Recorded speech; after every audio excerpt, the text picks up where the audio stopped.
క్రీస్తునందు ప్రియ సహోదరులారా, జగద్రక్షకుడు మన ప్రభు అయిన యేసుక్రీస్తు నామంలో మీకు శుభములు. పరిశుద్ధ గ్రంథం బైబిల్ గ్రంథంలో నుంచి దేవుని వాక్యం ధ్యానం చేసుకునేదానికి గ్రంథము నిర్గమాకాండము గ్రంథం 3వ అధ్యాయం 10వ వచనం. కాగా రమ్ము, నిన్ను ఫరో యొద్దకు పంపెదను, ఇశ్రాయేలీలైన నా ప్రజలను నీవు ఐగుప్తులో నుండి తోడుకొని పోవలెనెను. దేవునికి స్తోత్రం. ఈ వాక్య భాగం ధ్యానం చేస్తూ ఉండగా పరిశుద్ధాత్మ ప్రభు నాతో మీతో మాట్లాడునుగాక. దేవుని వాక్యం ఈ విధంగా సెలవిస్తూ ఉంది. కాగా రమ్ము, నిన్ను ఫరో యొద్దకు పంపెదను, ఇశ్రాయేలీలైన నా ప్రజలను అని అంటూ ఉన్నారు. దేవుడైన యెహోవా మోషేతో ఈ మాటలు మాట్లాడుతూ ఉన్నారు. దేవుడు అయిన యెహోవా మోషేతో ఏమని మాట్లాడుతూ ఉన్నారు అని చూచినప్పుడు, ఇశ్రాయేలీల ప్రజల యొక్క విమోచన కొరకు ఇశ్రాయేలీలు అనగా అబ్రహాము సంతానం, ఇస్సాకు సంతానం, యాకోబు సంతానం, ఆ ఇశ్రాయేలీల యొక్క ఆ ప్రజల యొక్క రక్షణార్థమై దేవాదేవుడు మోషేతో మాట్లాడుతూ ఉన్నాడు. మోషేతో దేవుడు ఏమి మాట్లాడుతూ ఉన్నాడు అని చూచినప్పుడు, కాగా రమ్ము, ఎక్కడికి రావాలి, మోషే ఎక్కడ ఉన్నాడు అని చూద్దాం. మోషేను దేవుడు రమ్ము అని పిలుస్తూ ఉన్నారు. ఎందుకని మోషేని రమ్ము అని పిలుస్తున్నారు అని చెప్పి అంటే, ఇశ్రాయేలు ప్రజలను వారి బానిసత్వపు సంఖ్యల నుంచి విడిపించటానికి, ఇశ్రాయేలు ప్రజలు ఉన్న బానిసత్వం ఏంటి, ఇశ్రాయేలీలు ఎక్కడ ఉన్నారు, ఏం చేస్తున్నారు అని చూచినప్పుడు 430 సంవత్సరాలు ఐగుప్తు బానిసత్వంలో ఉన్న ఇశ్రాయేలు ప్రజలను విడిపించటానికి దేవుడు మోషేతో మాట్లాడుతూ ఉన్నారు. ఈ వాక్యాన్ని ధ్యానం చేస్తూ ఉంటే, ప్రియ సహోదరులారా, అబ్రహాముతో దేవుడు మాట్లాడినట్లుగా నీ సంతానాన్ని నేను కనానులో స్థిరపరుస్తాను, నీ సంతానాన్ని ఆశీర్వదిస్తాను అని చెప్పిన దేవుడే ఇక్కడ మోషే ద్వారా ఈ మాటలు మాట్లాడుతూ ఉన్నాడు. అసలు మోషేని దేవుడు ఎందుకు ఎంచుకున్నారు, ఏర్పాటు చేసుకున్నారు అనే సత్యాలను మనం గమనించినప్పుడు, దేవుడు అనే మాటకు అర్థం ఆశ్చర్యకరుడు, దేవుడు అనే మాటకు అర్థం భూమి మీద ఉన్న మానవుల అందరి ప్రశ్నకు జవాబు అని అర్థం. భూమి మీద మానవుడికి ప్రశ్న ఉంది, పరలోకపు దేవుడి యొద్ద జవాబు ఉంది. ఆ జవాబును తెలుసుకోవడానికి ఈ భూమి మీద ఉన్నటువంటి మనుషులు దేవునికి ప్రార్థన చేస్తూ ఉన్నారు. దేవునికి మానవుడు ఏమని ప్రార్థన చేస్తూ ఉన్నాడు అని చెప్పి అంటే, ప్రభువా, ఏ ప్రశ్న వద్ద మేము ఉన్నామో ఆ ప్రశ్న మాకు ఒక ఐగుప్తు వలె ఉన్నది. ఏ జవాబు లేని ప్రశ్న దగ్గర మేము ఉన్నామో ఆ ప్రశ్న వద్ద మేము బానిసలుగా ఉన్నాం. ఈ భూమి మీద మానవుడు ప్రశ్నగా ఉన్నాడు, పరలోకపు దేవుడు సమాధానంగా జవాబుగా ఉన్నారు. మానవుడి దగ్గర ఉన్న ప్రశ్న ఏంటి అని సూచినప్పుడు, దేవునికి స్తోత్ర, మానవుడి దగ్గర ఉన్న ప్రశ్న ఏంటి అని చెప్పారంటే, ఈ లోక సంబంధమైనటువంటి తత్వము, వ్యక్తిత్వము మనిషి కలిగి ఉండి పరలోకపు దేవుడితో సహవాసం చేస్తూనే, పరలోకపు దేవుడి గురించినటువంటి మాటలు వింటూనే దేవుడి దైవత్వాన్ని తెలుసుకోవాలి, కనుగొనాలి, దర్శించాలి, ఆరాధించాలి అనేటటువంటి విభిన్నమైనటువంటి తత్వాలలో మానవుడు కొనసాగుతూనే మనిషి ఏం చేస్తున్నాడు అని అంటే ప్రశ్నార్థకంగా జీవిస్తూ ఉన్నాడు. అట్టి ప్రశ్నార్థకంగా జీవిస్తూ ఉన్నటువంటి ఈ భూమండలం మీద ఎంతోమంది వ్యక్తులు, భక్తులు అనేకమైన శ్రమల మధ్యలో వారి జీవితాలు కొనసాగడం గమనించబడుతూ ఉంటాయి. ఎంతోమంది జీవితాలు ఆ యొక్క పరిస్థితిలో కొనసాగుతూ ఉన్నాయి. ఎక్కడ కొనసాగుతూ ఉన్నాయి? పాపము మానవుడిని ఏలుబడి చేసినప్పుడు పాపము వలన మానవుని మీదకు శాపము వస్తుంది. శాపము మానవుడిని ఏలుబడి చేసేటప్పుడు శాపము వలన మానవుడి మీదకి రోగము వస్తుంది. రోగము మానవుడి మీద ఏలుబడి చేసినప్పుడు ఆ రోగం మానవునికి అసమాధానాన్ని, కలవరాన్ని కలిగిస్తూ ఉంటుంది. అంటే పాపము చేసేటటువంటి మనుషుడు సాతానుడి యొక్క చేతిలో ఉన్నటువంటి వ్యక్తిగా గుర్తించబడుతూ ఉన్నాడు. ఈ భూమి మీద సాతానుడి చేతిలో పాప బంధీ అయినటువంటి మనుష్యుడు అసలు పాపం అంటే ఏంటి అని చెప్పి అంటే దేవునికి స్తోత్ర. పాపము అని చెప్పి అంటే సత్య సంబంధమైనటువంటి నీతి సంబంధమైనటువంటి సంగతులకు వ్యతిరేక్తంగా ఆలోచన చేయడం. సత్య సంబంధమైన నీతి సంబంధమైన సంగతులు ఏంటి, నీతికి సంబంధించిన సంగతులు ఏంటి, లోకంలో నీతి లేదా, యేసు ప్రభు దగ్గరే నీతి ఉందా అని చెప్పి అంటే ప్రతి మనుషుడి యొక్క మనస్సాక్షి అనేది ఒకటి ఉంటుంది అండి. ఆ మనస్సాక్షి అనేది నీతిని గూర్చి ఆలోచన చేయటానికి పని చేస్తూ ఉంటుంది. దేవునికి స్తోత్రం, హల్లెలూయా. కనుక దైవ నీతిని గూర్చి ఆలోచన చేసే ఈ మానవుడి ఆత్మలో ఒక భాగమే మనస్సాక్షి. మానవుడి ఆత్మ ఏ నీతిని వెదకమని మనుషుడిని ప్రేరేపణ చేస్తూ ఉంటుందో ఆ నీతిని వెదకడానికి మానవుడు ఇష్టపడితే దేవునికి స్తోత్రం, సత్యాన్ని కోరుకోకుండా ఏ మనిషి కూడా ఉండడు. నీతిని ప్రేమించుకోకుండా ఏ మనిషి కూడా ఉండడు. దేవునికి స్తోత్రం. వ్యక్తి మనిషికి గిట్టకపోవచ్చునేమో కానీ, వ్యక్తి మనిషికి నచ్చకపోవచ్చునేమో కానీ నీతి మాత్రం నచ్చనిదిగా ఉండదు. సత్యం మాత్రం నచ్చనిదిగా ఉండదు. అది అభిమానం పొందేదిగాను, అది గౌరవప్రదమైనదిగాను భావించబడేదిగా ఉంటుంది. మానవుడు అలా భావించేవాడుగా ఉంటాడు. కాబట్టి వాక్యాన్ని ఇక్కడ మనం గమనించినప్పుడు మానవుడు ఈ లోకంలో ప్రశ్నగా ఉన్నాడు.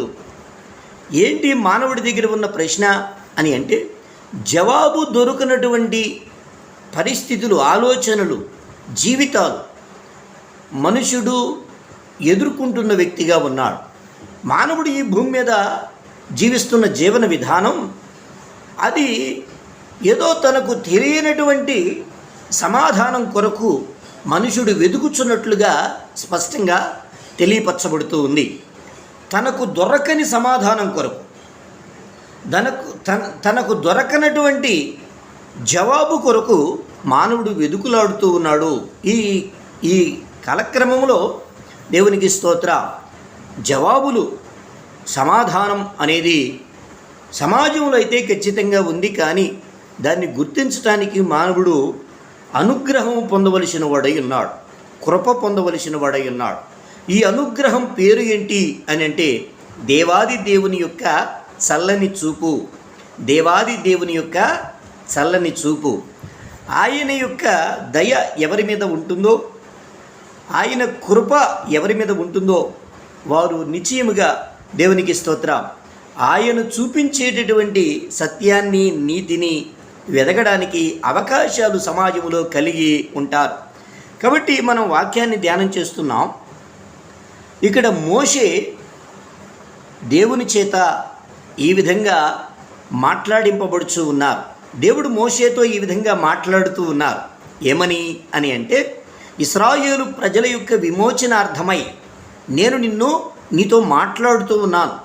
మోషే, నేను నీతో ఏమని మాట్లాడుతూ ఉన్నాను అని చెప్పానంటే నా ప్రజలను వారి యొక్క బానిసత్వంలో నుంచి విడిపించటానికి నేను ఏర్పాటు చేసుకుంటూ ఉన్నాను అని దేవుడు చెబుతూ ఉన్నాడు. దేవునికి స్తోత్ర. యేసు ప్రభు ఎవరు అని అంటే ప్రార్థనలు ఆలకించే దేవుడు. యేసు ప్రభు ఎవరు అని అంటే తన ప్రజలను ఆయన చూచేటటువంటి దేవుడు. దేవునికి స్తోత్రం. కాబట్టి ఈ భూమి మీద దేవుని భక్తులు ఏమని ప్రార్థనలు చేస్తూ ఉంటారో, ఎటువంటి కష్టాల్లో భక్తులైన వారు ఉండి తమ యొక్క ప్రార్థనలు దేవుడికి చేసేటప్పుడు ఆ ప్రార్థనలు ఆలకించేటటువంటి దేవుడు వారికి జవాబు ఇవ్వటానికి దేవునికి స్తోత్ర, వారికి సమాధానం ఇవ్వడానికి దేవునికి స్తోత్ర, వారి సమస్యలలో పరిష్కారాన్ని ఇవ్వడానికి దేవునికి స్తోత్ర, వారు ఉన్నటువంటి పరిస్థితుల్లో దేవుడు వారితో మాట్లాడడానికి దేవునికి స్తోత్ర. ఈ దేవాది దేవుడు మోషే వంటి సేవకులను ఏర్పాటు చేసుకుని ఈ దేవుడు మాట్లాడే దేవుడు అని ప్రకటన చేస్తూ ఉన్నాం. దేవునికి స్తోత్రం, హల్లెలూయా. కాబట్టి వాక్యం అంటూ ఉంది, మోషే వద్దకు దేవుని వాక్యం వస్తూ ఉంది, మోషే వద్దకు దేవుని స్వరం వస్తూ ఉంది. వచ్చి ఏమంటుంది అని అంటే అది ఒట్టికనే వచ్చి ఒట్టికనే వెళ్ళేది కాదు, అది కాకతాళీయంగా వచ్చిపోయేది కాదు. ఉన్నతమైన ఉద్దేశంతో దేవుని స్వరము మోషే యొద్దకు వచ్చేదిగా ఉంటూ ఉంది. ఉన్నతమైన ఉద్దేశం. దేవునికి స్తోత్రం. కాబట్టి నా ప్రియమైన సహోదరులారా, ఈరోజు దేవుడు నాతో మాట్లాడాడు, దేవుడు నన్ను దర్శిస్తూ ఉన్నారు అని చెప్పానంటే ఆ దైవ దర్శనం అనేది ఉట్టికినే వచ్చిపోయేది కాదు. ఉన్నతమైన సంకల్పాలను నెరవేర్చడానికి దేవుడు తన భక్తుల యొద్దకు వచ్చుచున్న దేవునిగా ఉన్నారు. దేవునికి స్తోత్ర. హల్లెలూయా. దేవుని వాక్యాన్ని సూచినప్పుడు దేవునికి స్తోత్ర. ప్రభు యొక్క మాటలు ఈ విధంగా సెలవిస్తూ ఉన్నాయి. దేవునికి స్తోత్ర. యెహోషువ గ్రంథము 1వ అధ్యాయం 2వ వచనం చదువుకుందాం. కాబట్టి నీవు లేచి నీవును ఈ జనులందరూ ఈ యోర్దాను నది దాటి నేను ఇశ్రాయేలీయులకిచ్చుచున్న దేశమునకు వెళ్ళుడి. దేవునికి స్తోత్రం. యెహోషువతో దేవుడు ఏమని చెబుతున్నారు? యెహోషువతో దేవుడు మాట్లాడుతూ ఉన్నారు. ఏమని మాట్లాడుతూ ఉన్నారు? నీవును ఈ జనులందరూ ఈ యోర్దాను నది దాటి నేను ఇశ్రాయేలీయులకిచ్చుచున్న దేశమునకు వెళ్ళుడి. దేవునికి స్తోత్ర. యెహోషువతో ఇక్కడ దేవుడు ఏమని మాట్లాడుతూ ఉన్నారు? దేవునికి స్తోత్ర. మోషేతో దేవుడు మాట్లాడుతూ ఉన్నాడు, యెహోషువతో దేవుడు మాట్లాడుతూ ఉన్నాడు.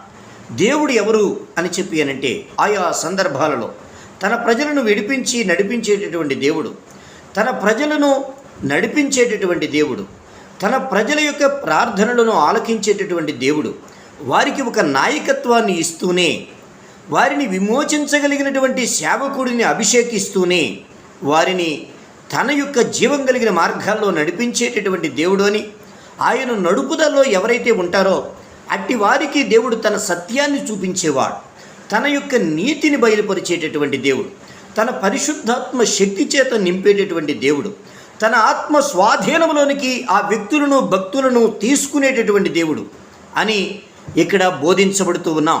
దేవుని వాక్యం ఈ విధంగా ప్రకటిస్తూ ఉంది. ఏమని అని అంటే ఆయన నాయకత్వంలో ఎవరైతే ఉంటారో వారు ఖచ్చితంగా ఆయనకు విధేయులుగా ఉండాలి. ఆయనకు అవిధేయులైతే వారు ఆయన చేతిలో నుంచి తప్పించుకోలేరు. దేవునికి స్తోత్ర. దేవుడికి అవిధేయులుగా మానవుడు ఉండకూడదు. అవిధేయత అనేది మానవునికి ఎక్కడ పుడుతూ ఉంది? ఎక్కడి నుంచి పుడుతూ ఉంది? అతని హృదయంలో నుంచే పుడుతూ ఉంది. క్రైస్తవ్యములో స్వేచ్ఛ ఉంది అని, స్వతంత్రం ఉంది అని, ఏ మనుషుడైనా తనకు ఇష్టానుసారంగా ప్రవర్తించేవాడు అయితే అతడు అభిషిక్తులైనటువంటి సేవకులకు వ్యతిరేకమైనటువంటి స్వభావాన్ని కలిగి ఉండేవాడై ఉంటాడు. అభిషిక్తులైన సేవకులను ఎవరు విభేదిస్తారో అట్టివారు దేవుడితోనే విభేదించేవారుగా ఉంటారు. ఇక్కడ గమనించాల్సినటువంటి సత్యం ఏంటి అని చెప్పానంటే దేవునికి స్తోత్ర, దేవుడి నాయకత్వాన్ని, ఆయన విలువలను ఏ మనిషి అయినా గౌరవించాలి, గుర్తించాలి. గౌరవించడం అనేది మార్గంలో నడవడం, గుర్తించటం అనేది మార్గంలో నడవడం. దేవునికి స్తోత్రం. హల్లెలూయా. చూడండి, యేసు ప్రభు ఏమై ఉన్నారు అనంటే పరలోకపు దేవుడి యొక్క జ్ఞానమై ఉన్నారు. యేసు ప్రభు జ్ఞానాన్ని సరళంగా చెప్తావా లేక విస్తృతంగా చెప్తావా?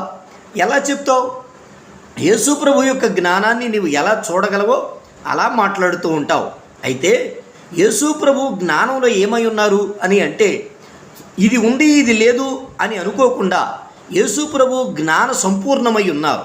జ్ఞానానికంటూ ఒక ఆకారం ఉంది అని అంటే అది యేసుక్రీస్తు ప్రభులవా. దేవునికి స్తోత్ర. జ్ఞానం నివాసాన్ని కట్టుకొని దానికి 7 స్తంభములను చెక్కుకొని ఉన్నది అని వాక్యంలో చదువుతూ ఉంటామే. ఆ 7 స్తంభాలు ఏంటి, ఆ జ్ఞానం ఏంటి అని చూచినప్పుడు అది యేసుక్రీస్తు ప్రభుల వారే అని మనం ధ్యానం చేస్తూ ఉంటాం. ఏంటి ఆ యేసుక్రీస్తు ప్రభుల వారు? యేసు ప్రభువులో ఉన్న జ్ఞానం ఏంటి అని చూచినప్పుడు దేవునికి స్తోత్రం, ఆయన పరలోకంలో అభిషేకించబడిన వారు. అసలు ఆయనే అభిషేకమై ఉన్నారు, ఆయనే అభిషేకించబడిన వారై ఉన్నారు, ఆయనే నిత్యుడగు తండ్రి అయి ఉన్నారు, ఆయనే కుమారుడై ఉన్నారు. మానవ జాతిని రక్షించేటటువంటి కుమారుడే ఇక్కడ అభిషేకించబడినటువంటి వారు అని చెప్పి ధ్యానం చేస్తూ ఉన్నాం. ఈ అభిషేకించబడినటువంటి దేవుడు సంపూర్ణమైన జ్ఞానాన్ని కలిగిన వారై ఉన్నారు. ఆయనలో ఉన్నటువంటి జ్ఞానం ఏంటి అని చెప్పి అనంటే పౌలు భక్తుడు ఏమని నిర్వచిస్తూ ఉన్నారు? యేసుక్రీస్తు ప్రభుల వారు అదృశ్య దేవుని స్వరూపి. ఈ స్వరూపం ఏంటి? యేసు ప్రభు మానవ దేహధారిగా ఆయన వ్యక్తిత్వం ఏమై ఉంది అని అనంటే శిరస్సు మొదలుకుని శిరిపాదము వరకు యేసుక్రీస్తు ప్రభుల వారు. దేవునికి స్తోత్రం. యేసు ప్రభువుని ఏ మనిషితో పోల్చుదాం? ఏ మనిషితోనూ పోల్చడానికి అవకాశం లేదు. యేసు ప్రభువుని ఎవరితో పోల్చుతావు? ఏ మనిషిని కూడా యేసు ప్రభు ప్రక్కకు తీసుకుని వచ్చి ఆయన యొక్క మానవత్వంతో కానీ ఆయన దైవత్వంతో కానీ పోల్చడానికి అవకాశం లేదు. ఎందుకని అని చెప్పి అంటే దేవునికి స్తోత్రం, యేసు ప్రభు ఈ భూమి మీద సరికొత్త నిర్వచనం చెప్పినటువంటి పరలోక దేవుడు, దేవనరుడు యేసు ప్రభు. ఆ దేవనరుడైన యేసుక్రీస్తు ప్రభుల వారు ఆయన దైవత్వం ఎంతో విశేషమైంది. మానవత్వంలో కూడా యేసు ప్రభు సర్వదేహము కూడా దైవత్వం మానవుడి దగ్గరికి వచ్చి నివసించినప్పుడు అది ఎలా ఉంటుంది అని చూడాలి అని అంటే అది యేసుక్రీస్తు ప్రభుల వారు. ఆయన కనుచూపు మొదలుకొని ఆయన యొక్క నడక ప్రవర్తన అంతా కూడా ఎక్కడా కూడా రవ్వంత దోషం లేని సంపూర్ణమైనటువంటి పరిశుద్ధత, ప్రేమతత్వం, జ్ఞానతత్వం కలిగినటువంటి మహాదేవుడు యేసుక్రీస్తు ప్రభుల వారు. ఆయన దప్పికొని ఉన్నాను అని చెప్పి అన్నా కూడా ఆ దప్పికలో మానవ రక్షణే ఉంది, కానీ దేవునికి స్తోత్రం ఎక్కడా కూడా ఆయనలో బలహీనత లేదు అని నేను చెప్తాను. దేవునికి స్తోత్రం. యేసు ప్రభువులో బలహీనత లేదు. ఆయన సంపూర్ణంగా ఆయన దైవత్వాన్ని కలిగిన వారు.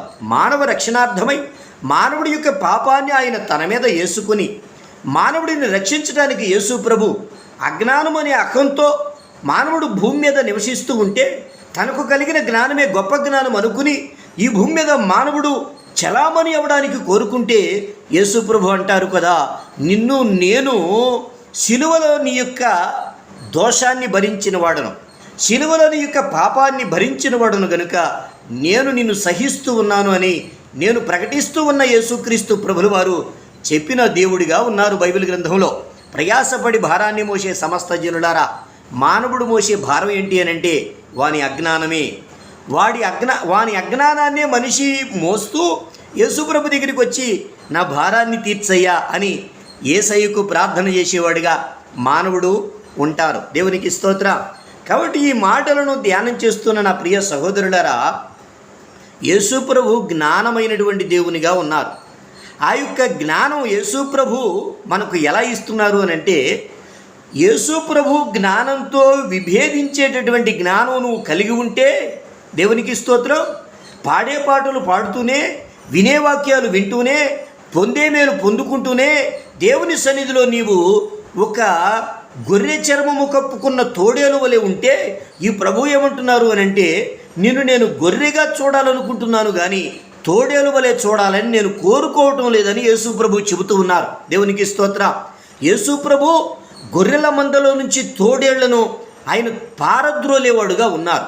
అయితే ఇక్కడ మనం గమనించాల్సిన సత్యం అంతా కూడా ఏంటి అని అంటే, సమూయేలు మందిరములో ఉన్నంత వరకు అతడు దైవ జ్ఞానంతో నింపబడేవాడు.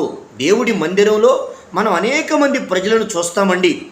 దేవుడి మందిరంలో గొర్రెలు ఉంటాయి, తోడేళ్ళు ఉంటాయి. దేవునికి స్తోత్రం. ఈ తోడేళ్లలో నుంచి గొర్రెలను, లేకపోతే ఈ గొర్రెలలో నుంచి తోడేలు స్వభావాన్ని తొలగించాలి అని చెప్పి అనంటే క్రీస్తు జ్ఞానాన్ని నేర్చుకునేటటువంటి శిష్యరికాన్ని చేసేటటువంటి విశ్వాసులు ఉండాలి అండి. అందుకనే దైవజనుడి మాటకు లోబడినంత, దైవజనుడి మాట వినేంత ఇంకా ఎవరి మాట కూడా వినకూడదు. వినేటటువంటి మనస్సును కలిగి ఉండకూడదు. స్వబుద్ధిని ఆధారం చేసుకోకపోతే ప్రియమైనటువంటి సహోదరులారా, నీవు నీ సేవకుని మాటను వింటావు.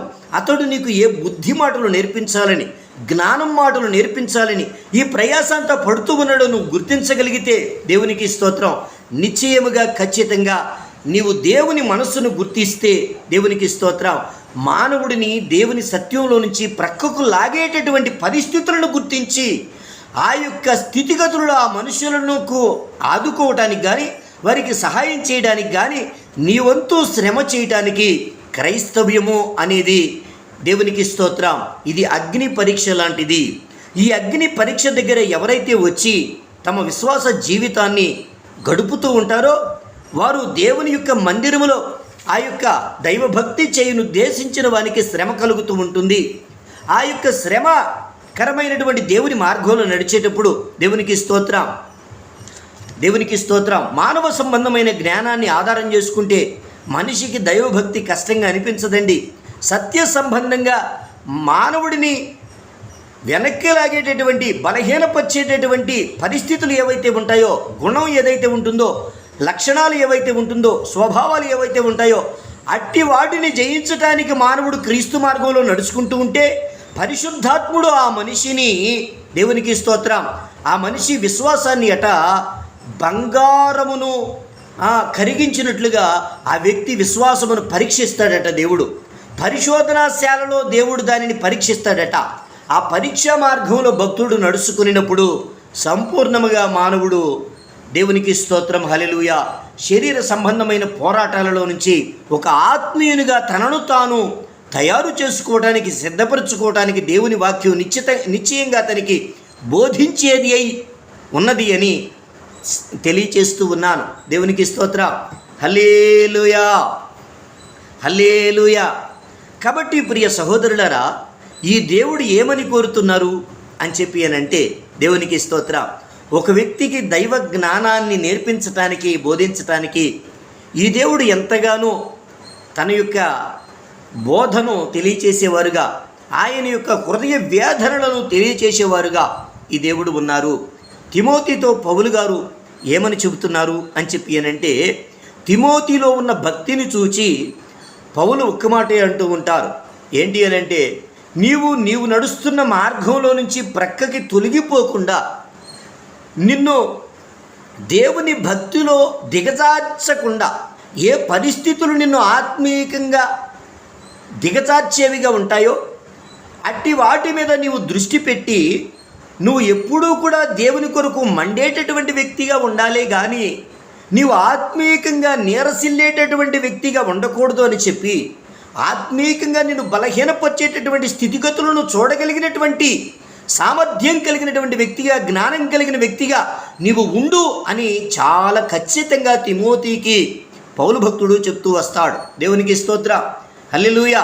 ఈ మాటలన్నీ కూడా ఇప్పుడు ఎందుకు మనం చెప్పుకుంటున్నాము అంటేనండి, ఒక వ్యక్తిని ఆత్మీయంగా ఎదిగించాలి అని అంటే మనం కలిగి ఉన్నటువంటి దర్శనం ఆ వ్యక్తి మీద అది నెరవేర్చబడాలి అని అంటే ఆ వ్యక్తిని మార్గంలో నడిపించటం అనేది అంత సులభమైనదిగా ఉండదు అండి. దేవునికి స్తోత్రం. ఎందుకని అని చెప్పి అని అంటే, వాక్యం చెప్పేటప్పుడు దైవజనుడి మాట విశ్వాసి వింటుంది, కానీ ఆ విశ్వాసికి ఈ మాట ఎంతవరకు కావలిగా ఉంటుంది, దిక్చూచిగా ఉంటుంది, మార్గముగా ఉంటుంది, భక్తిని కట్టేదిగా ఉంటుంది అని చెప్పి అని అంటే, అందుకనే దేవునికి స్తోత్రం, ఒక వ్యక్తిని సంపూర్ణంగా క్రీస్తునకు విధేయులుగా కానీ భక్తిలో ఉన్నతమైన స్థానాలలో ఎదిగించడానికి కానీ ఆ వ్యక్తిని నిశ్చయంగా ఖచ్చితంగా ఒకటి ప్రేమించాలి, రెండవది రుజుమార్గంలో వారిని నడిపించటానికి అహర్నిశలా ఈ సేవకుడు పనిచేసేవాడుగా ఉండేవాడై ఉన్నాడు. దేవునికి స్తోత్రం. దేవుని వాక్యాన్ని వారికి బోధించే విషయంలో కానీ, వారి కొరకు ప్రార్థించే విషయంలో కానీ, వారిని ప్రేమించే విషయంలో కానీ, వారి శ్రేయస్సును కోరి ఆత్మీయంగా వారిని నడిపించే విషయంలో కానీ ఈ సేవకుడు నిత్యమూ కూడా దేవుని ప్రేమను వారికి పంచిపెట్టేవారై ఉన్నారు. దేవుని ప్రేమ కలిగినటువంటి మార్గంలో వారిని నడిపించేవారై ఉన్నారు. దేవునికి స్తోత్రం, హల్లెలూయా. ఈ మాటలు వింటున్న ప్రియ సహోదరులారా, భక్తి మార్గములో ప్రజలను నడిపించడం అని అంటే అంత సులభమైన విషయము కాదు అండి. ఒకసారి మనం గమనించితే, మోషే తన నాయకత్వంలో, యెహోషువ తన నాయకత్వంలో ఇశ్రాయేలీయులను నడిపించేటటువంటి క్రమంలో వారి యొక్క ప్రయాసను మనం సూచినప్పుడు, వారి నడుపుదలను మనం సూచినప్పుడు, వారి నాయకత్వాన్ని మనం సూచినప్పుడు అనేకమైనటువంటి శోధనలను వారు ఎదుర్కొన్నారు అనే గమనిస్తూ ఉంటాం. దైవజనుడు దేవుడి వైపుకే చూస్తాడు, ప్రజలు మాత్రం దైవజనుడు వంక వారికి ఉన్న సమస్యల వైపుకి చూస్తూ ఉంటారు. దైవజనుడి వైపుకి చూస్తారండి, వారికి ఉన్న సమస్యల వైపుకి చూస్తూ ఉంటారు. దైవజనుడు మాత్రం దేవుడి వైపుకి మాత్రమే చూస్తాడు. దేవునికి స్తోత్రం, హల్లెలూయా. కాబట్టి గమనించండి, ఇశ్రాయేలీలు ఎదురుగా ఉన్న కానానును చూస్తూ ఉంటారు, వెనుక ఉన్న ఐగుప్తును చూస్తూ ఉంటారు. ఇశ్రాయేలీని మనం బాగా గమనించినప్పుడు మోషే నాయకత్వంలో ఇశ్రాయేలీలు ఏం చేస్తారు అండి? దేవునికి స్తోత్రం. మోషే ముందుకు నడిపిస్తూ ఉంటాడు, కానీ ఈ మార్గ మధ్యంలో ఇశ్రాయేలీలు అనేక చోట్ల పొరపాట్లు చేసిన వారుగా, దేవుని దృష్టికి ఆయాసకరమైనటువంటివి అనేకమైనవి తలపెట్టిన వారుగా వారు కనిపిస్తూ ఉంటారు. ఎందుకు వారు అలా చేశారు? వారు మోషే మీద తిరుగుబడి అనే మాటను సూచినప్పుడు, మోషేకు విరోధముగా పోగుబడి అనే మాటను సూచినప్పుడు అనేక సందర్భాలలో ఇశ్రాయేలీయులకు మానవ సంబంధమైన శోధనలను ఎదుర్కొంటూ వచ్చారు. దేవునికి స్తోత్రం. వారు చేసే ప్రార్థనలు చేశారు, కానీ ఒక ఆత్మీయులుగా తమను తాము కాపాడుకునేదానికి వారు ఎంతో ప్రయాసపడవలసి వచ్చింది. దేవునికి స్తోత్ర. భక్తి వారిలో లేదా అంటే ఎంతో గొప్ప భక్తి ఉందండి, సామాన్యమైన భక్తి కాదండి, ఎంతో గొప్ప భక్తి ఉంది. దేవునికి స్తోత్ర. ఆ ఎంతో గొప్ప భక్తి కొన్ని పొరపాట్లను కలిగి ఉంది. చూడండి, అతడు రాజే, కానీ అతనికి కొన్ని బలహీనతలు ఉన్నాయి. ఇశ్రాయేలునికి ఎంతో గొప్ప భక్తి ఉందండి, అదే సమయంలో మానవ సంబంధమైన శరీర సంబంధమైన బలహీనతలు ఉన్నాయి. లోపము లేని లోపరాహిత్యాన్ని దేవుడు తన భక్తుల్లో కోరుతూ ఉన్నాడు. ఏం కోరుతూ ఉన్నాడండి? లోపరాహిత్యాన్ని. కాబట్టి దేవునికి స్తోత్రం. ఇశ్రాయేలు ప్రజలను మనం అక్కడ గమనించినప్పుడు ఇక్కడ నేను ఏం చెప్తున్నాను అని అంటే, దేవునికి స్తోత్రం, ఒక వ్యక్తిని దైవభక్తునిగా మనం తయారు చేయటానికి అతడు ఎదుర్కొనే శోధనల యొద్దకు కూడా మనం వెళ్ళి వారిని క్రీస్తు మార్గంలో నడిపించడానికి ఎంతో ప్రయాసపడవలసినటువంటి వారమై ఉంటాం. ఆయా సందర్భాలలో మనకు ఉన్న జ్ఞానం కానీ, మనకు ఉన్న తెలివి కానీ, మనకు ఉన్న ఆరోగ్యాలు కూడా కొన్నిసార్లు సహకరించనివిగా ఉంటూ ఉంటాయండి. సేవ అంటే అంత కష్టమండి. స్తోత్రం. క్రీస్తు ప్రభు కోసం పని చేయడం అంటే సులభము కాదండి, అది ఎంతో కష్టం.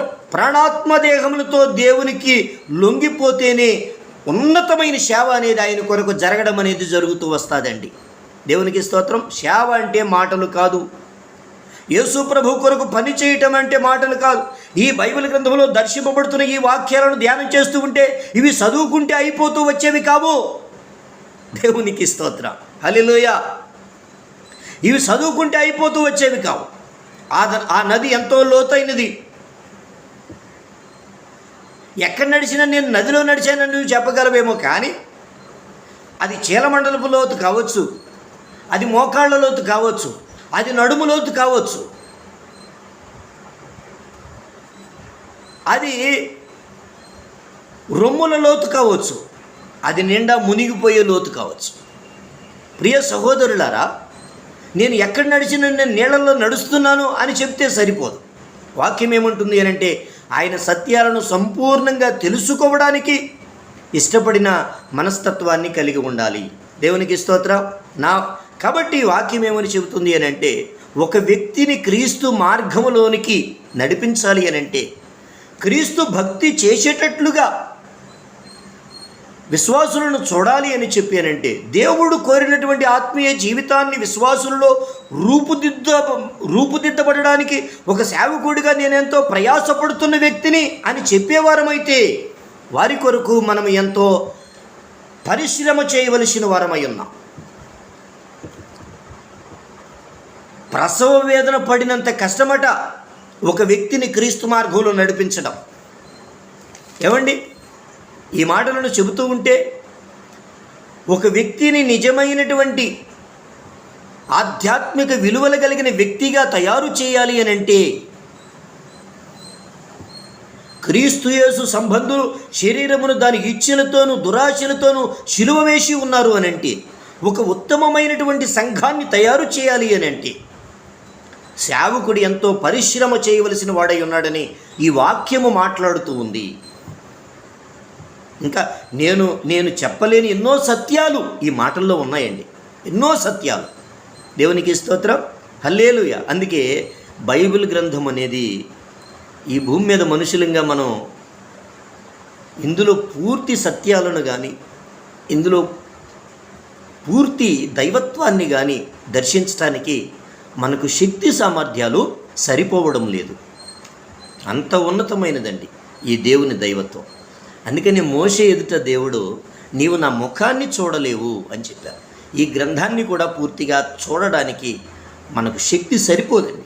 అంటే ఏంటి? చూడడం అంటే వాక్యాన్ని చదవడం, దేవుని దైవత్వం తెలుసుకోలేమా అని అంటే తెలుసుకోగలమండి, కానీ తెలుసుకోవడం మాత్రమే కాదండి. దేవుడు నడిపించమన్నటువంటి నడుపుదలలోనికి సంఘాన్ని నడిపించటం అనేది తెలుసుకున్నంత సులభం మాత్రం కాదండి. దేవునికి స్తోత్రం. నేనేమంటున్నానంటే, సంఘాన్ని దేవుడు ఎంత ఉన్నతంగా చూడాలని కోరుకున్నారో అంత ఉన్నతంగా సంఘాన్ని తయారు చేయడానికి ఒక సేవకుడికి అది అంత సులభమైన విషయం కాదు. అంటే నేనేమంటున్నానంటే, దేవునికి స్తోత్రం,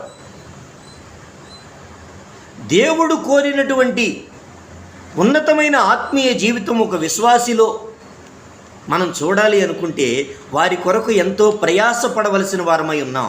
ఎందులో పడాలి ప్రయాస?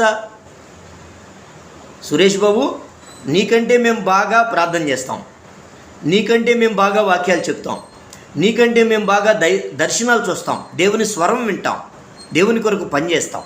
దేవునికి స్తోత్రం. నేనేమని దేవుని వాక్యాన్ని తెలియచేస్తున్నాను అంటే, నేను చెప్తూ ఉన్నటువంటి ఈ వాక్యాల్లో దైవ దర్శనాన్ని నేను తెలియచేస్తున్నాను. దేవుడు ఎట్టి దైవత్వంతో ఈ భక్తులకు ప్రత్యక్షమయ్యారో దానిని నేను బోధిస్తూ ఉన్నాను. దేవునికి స్తోత్రం. హల్లెలూయా. ఇశ్రాయేలీల్లో దేవుడు కోరుకున్నటువంటి ఆత్మీయత వారిలో ఎంతైనా కొంత లోపించింది అని తెలుసుకుంటున్నామని చెప్పి అంటే, వారు ముందు ఉన్న కనానును చూస్తూ ఉన్నారు, వెనుక ఉన్న ఐగుప్తును చూస్తూ ఉన్నారు. ముందునున్న కనానును చూస్తూనే కనానుకు చేరుకోవాలి అనేటటువంటి భావాన్ని మోషే గారి యొక్క నాయకత్వంలో వారు చూస్తూ ఉన్నారు. మోషే గారి పాటలు విన్నా, మోషే గారి ప్రార్థనను చూసినా, మోషే గారి వాక్యాన్ని చూసినా ఇశ్రాయేలీయులకు ఏమనిపిస్తుంది అని అంటే, అదుగో మనోహరమైన కనాను, ఆ ఉన్నతమైన రాజ్యాన్ని నేను చేరుకోవాలి అంటే అది మాటలు కాదు, అది మాటలు కాదు. ఎవరినో చూచి ఏదో చూచి ఎలాగైనా దేవుని రాజ్యానికి చేరుకుంటాం, ఎలాగ ఉన్న విశ్వాసులమే అని చెప్పి అనుకుంటూ ఉంది నేటి క్రైస్తవ్యం. దేవునికి స్తోత్రం. నేటి క్రైస్తవ్యానికి ఏం కావాలి అని అంటే విసురుబాటు కావాలి. ఏ తీపి వార్త నేను వినాలి, మనం ఎలాగ బ్రతికినా పర్వాలేదు, నిన్ను దేవుడు ప్రేమిస్తున్నాడు.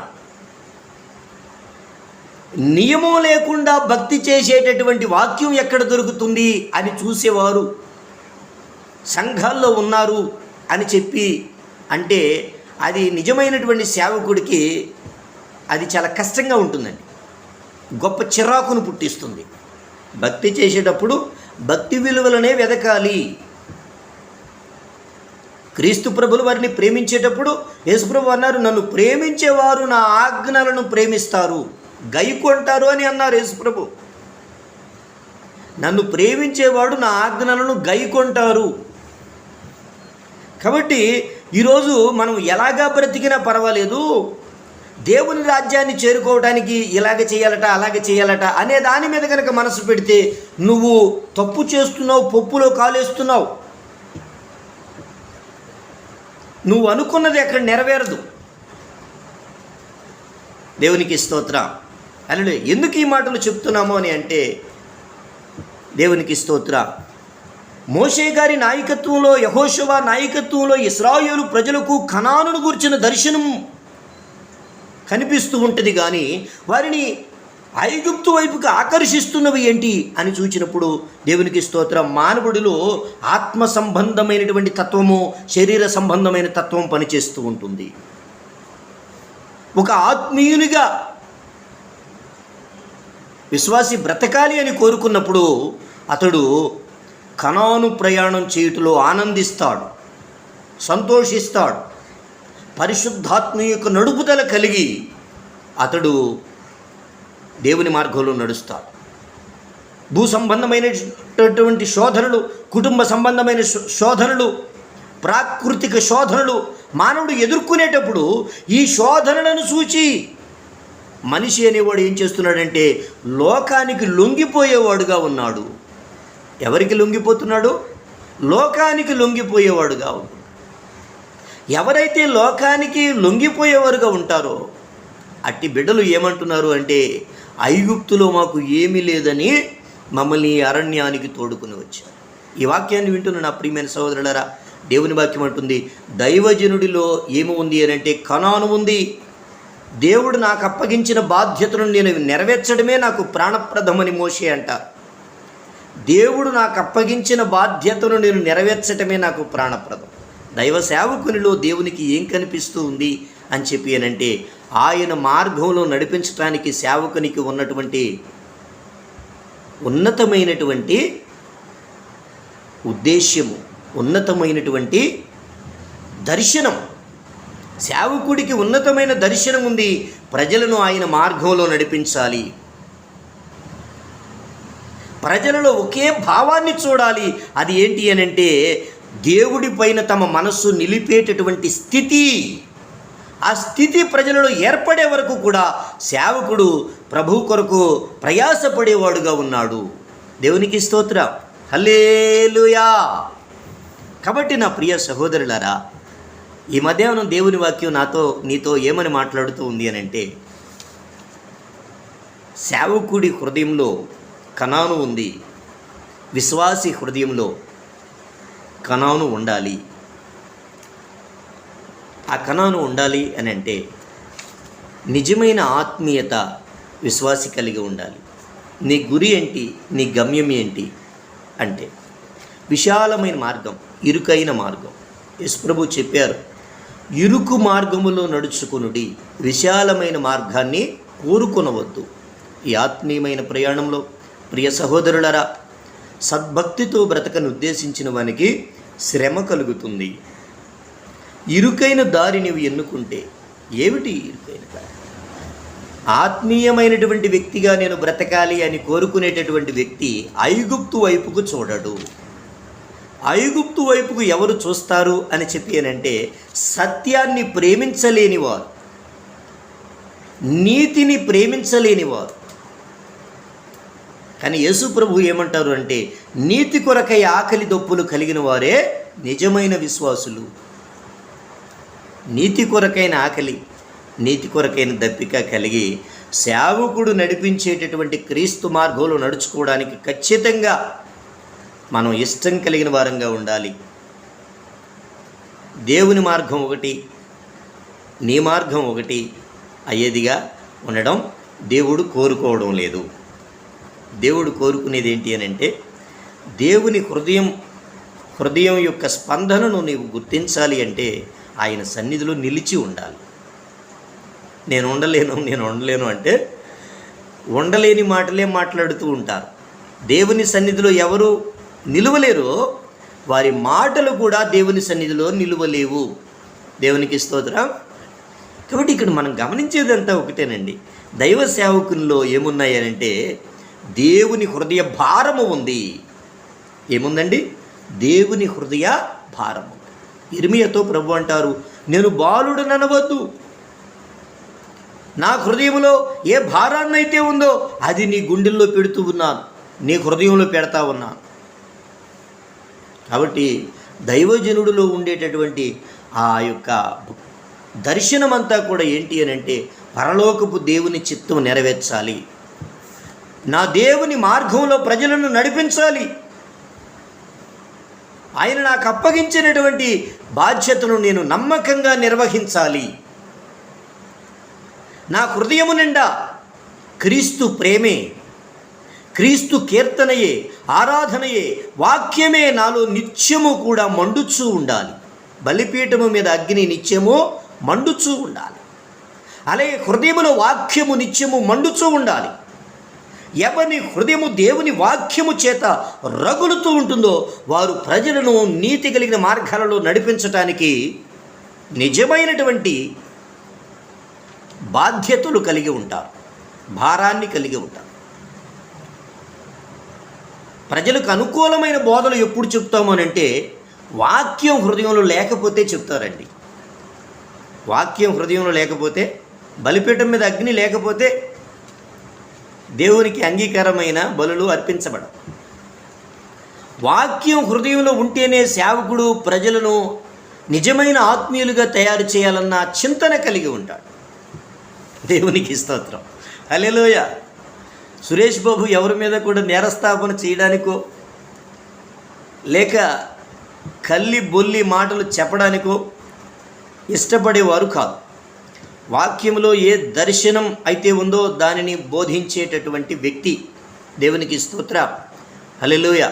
ఈ మాటలను మనం ధ్యానం చేస్తూ ఉంటే ప్రియ సహోదరులారా, దేవుడు తన ప్రజలను నడిపించేవారై ఉన్నారు. ఒక్కొక్కని నాయకత్వంలో ప్రజలను దేవుడు నడిపిస్తూ ఉండగా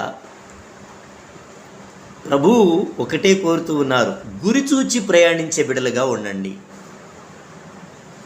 కష్టించి భక్తి చేసేవారుగా ఉండండి, సులువైన దారులు ఎన్నుకోకండి, సులువైన మార్గాలు ఎన్నుకోకండి, అనుకూలమైన బోధలను ప్రేమించకండి, అబద్ధ బోధలను ప్రేమించకండి, సమాధానము లేని సమయమున సమాధానము అని చెప్పేటటువంటి పరిస్థితులను ప్రేమించకండి, సత్యమైన బోధను ప్రకటించండి.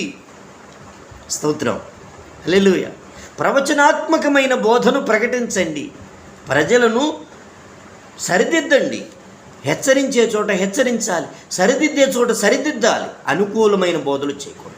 మనిషి కనాను వైపుకు చూస్తున్నాడు, లోకం వైపుకు చూస్తున్నాడు. లోకం వైపుకు చూస్తే ఒక రకంగా ప్రసంగాలు వస్తాయండి, కనాను వైపుకు చూస్తే ఒక రకంగా ప్రసంగాలు వస్తాయండి. ప్రజల వైపుకు చూస్తే ఒక రకమైన నడుపుదల వస్తుందండి, మోషేకు కానీ యెహోషువకు కానీ. దేవుడి వైపుకు చూస్తే ఒక రకమైన నడుపుదల వస్తుందండి. దేవునికి స్తోత్రం. కాబట్టి దేవుడి వైపుకు చూచినప్పుడు వచ్చే నడుపుదలే అతనికి కానీ సంఘానికి కానీ దీవెనకరం. దేవునికి స్తోత్రం. కాబట్టి ఈరోజు వాక్యం మనతో ఏమని మాట్లాడుతూ ఉంది అని అంటే, వాక్యములో ఉండే సత్యాన్ని మనం ప్రేమించి ఆ దేవుని నామాన్ని మహిమపరచటానికి దేవుడు నడిపించే నడుపుదల ఈరోజు మనము చూచేవారంగా ఉండాలి.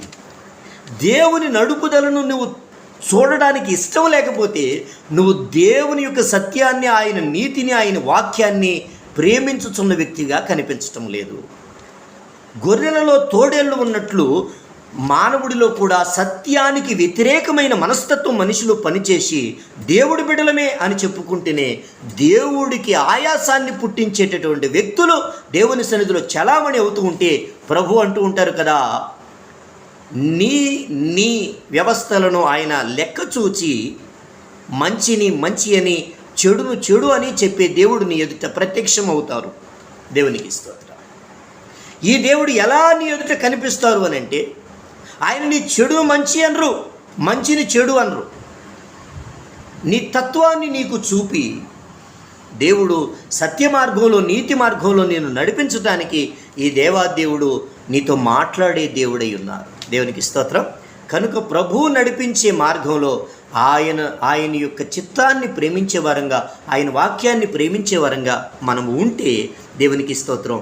శరీర సంబంధమైన విషయాలలో ఎక్కడ బలహీనులమవుతున్నామో, ఎక్కడ మనం ఎవరెవరి యొక్క శాపకరమైనటువంటి మాటలను చూచి మనం బలహీనమవుతున్నామో ఆయా సందర్భాలలో దేవాదేవుడు తన యొక్క నిత్యమైనటువంటి శక్తితో, పరిశుద్ధాత్మ శక్తితో బలపరిచి, ధైర్యపరిచి ఈ దేవాదేవుడు తన దైవత్వాన్ని చూపేవారై ఉన్నారని, ఈ సమస్త సృష్టికి ఆయన కారణాభూతుడైనటువంటి దేవుడై ఉన్నారని ఈ దేవుడు తెలియచేస్తూనే తన రక్షణార్థమైనటువంటి మార్గాన్ని ప్రజలకు చూపించటానికి ఈ దేవుడు తన యొక్క నడుపుదలను ఆయన తెలియచేసేవారై ఉన్నారు.